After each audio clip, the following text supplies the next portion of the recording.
Alhamdulillahi Rabbil Alamin. Wabihi nasta'inu ala umurid dunya wa din. Wassalatu wassalamu ala sayyidil mursalin Nabiyyina Muhammadin wa ala alihi wa ashabihi wa man tabi'ahum bi ihsanin ila yaumiddin. Amma ba'du, kaum muslimin wal muslimat rahimani wa rahimakumullah. Kali ini kita akan kembali melanjutkan pembahasan dari sebuah tulisan yang berjudul Ramadan dan Siam dalam Sejarah Anak Cucu Adam. Pada kesempatan kali ini kita akan bersama-sama mempelajari sejarah pertama dari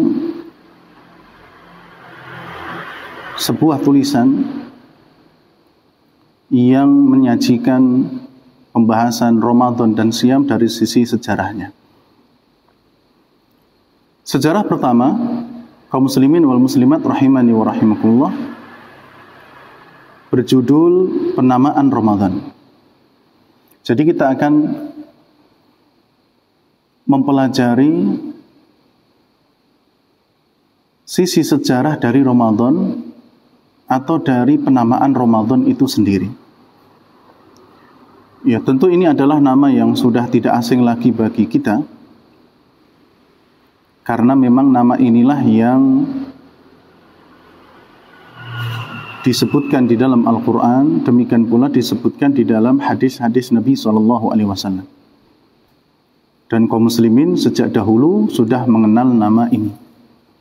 Tapi kita ingin melihat ya, sisi sejarah dari penamaan Ramadan itu seperti apa.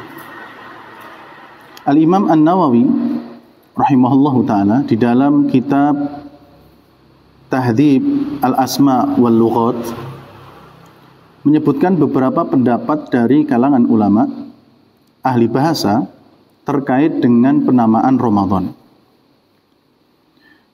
Yang pertama, kaum muslimin wal muslimat rahimani wa rahimakumullah, penamaan Ramadan diambil dari kata ar-ramdu yang memiliki arti panasnya batu karena terkena terik matahari. Ya, ar-ramdu, panasnya batu karena terkena terik matahari. Dan bulan Ramadan penamaannya diambil dari kata ini karena kewajiban puasa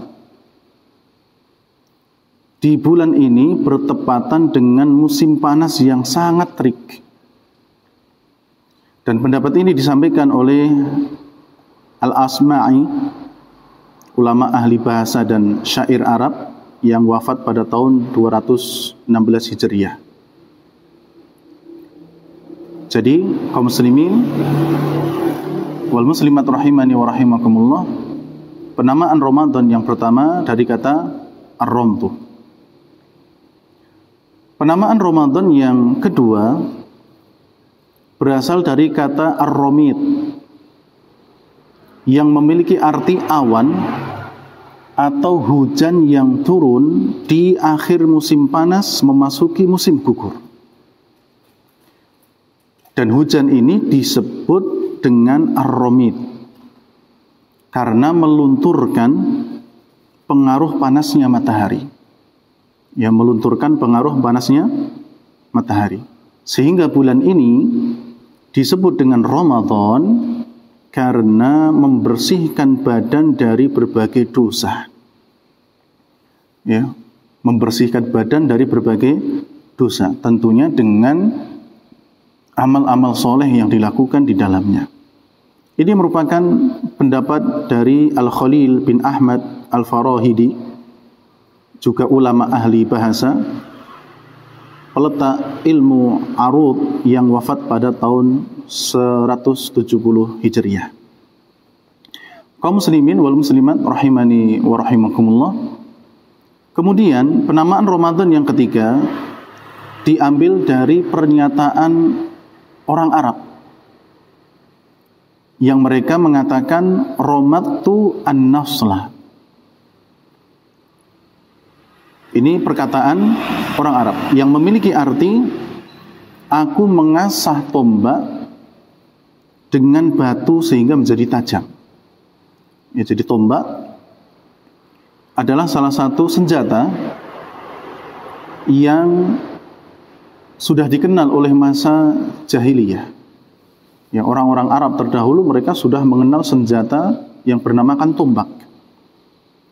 Yang mana kalau kita bisa kembali membaca sejarah, Hamzah bin Abdul Muttalib, paman Nabi SAW yang gugur di medan Uhud, di peperangan Uhud, beliau meninggal syahid karena ditombak oleh Wahsy.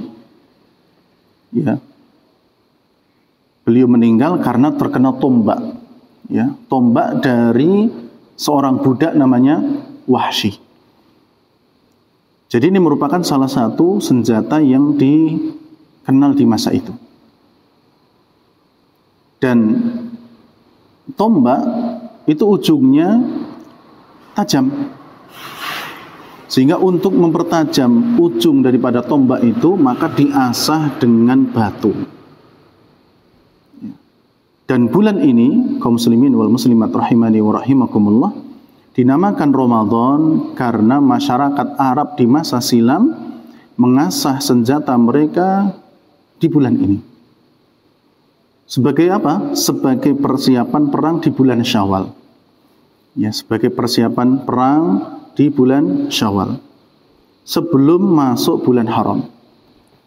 Dan tentunya kalau kita juga membaca sejarah, orang-orang jahiliyah, ya, mereka selalu senantiasa berperang antara satu kabilah dengan kabilah yang lain, satu suku dengan suku yang lain. Tapi mereka bisa mengadakan genjatan senjata di bulan-bulan yang haram, bulan-bulan yang dimuliakan sama mereka. Ya, ada Dzulqa'dah, ada Dzulhijjah, ada Muharram, dan ada bulan Rajab. Ya. Ketika mereka berperang, ketemu 4 bulan ini, 3 bulan yang berurutan, Dzulqa'dah, Dzulhijjah, dan Muharram, mereka berhenti. Setelah itu mereka perang lagi, ketemu dengan bulan Rajab, baru berhenti. Setelah itu perang lagi, terus seperti itu. Jadi mereka ada bulan-bulan yang dimuliakan. Nah, di bulan Ramadan mereka suka mengasah senjata mereka berupa tombak ini dengan batu sampai tajam. Setelah itu, ya, tombak ini akan dipersiapkan untuk berperang di bulan Syawal sebelum masuk bulan haram. Dan pendapat ini diriwayatkan dari Al-Azhari, ulama ahli bahasa, penulis Tahdhib Al-Asma wal Lughat, wafat pada tahun 370 Hijriah. Kaum muslimin wal muslimat rahimani wa rahimakumullah, Al-Imam An-Nawawi rahimahullahu ta'ala, beliau menyebutkan keterangan Al-Imam Al-Wahidi rahimahullah dengan mengatakan qala Al-Wahidi, berkata Al-Imam Al-Wahidi rahimahullah ta'ala, fa'ala qaulil Azhari, berdasarkan keterangan Al-Azhari, al-ismu jahiliyun wa 'ala al-qaulaini al-awwalaini yakunu al-ismu islamiyan. Ya, berdasarkan keterangan Al-Azhari, berarti Ramadan adalah nama yang sudah ada sejak zaman jahiliyah. Ya. Sejak zaman jahiliyah, Ramadan atau nama Ramadan ini sudah dikenal. Sementara berdasarkan 2 pertama, yakni Ar-Ramdu dan juga Ar-Ramid, ya, dasar penamaan Ramadan dengan Ar-Ramdu dan Ar-Ramid, berarti nama Ramadan adalah nama Islami. Wallahu ta'ala a'lam bishawab. Kaum muslimin wal muslimat rahimani wa rahimakumullah, ini sejarah yang pertama yang dapat kita sampaikan terkait dengan penamaan Ramadan. Semoga bermanfaat. Kurang lebihnya mohon maaf. Subhanakallahumma rabbana wa bihamdik, asyhadu an la ilaha illa anta, astaghfiruka wa atubu ilaik. Wassalamu alaikum warahmatullahi wabarakatuh.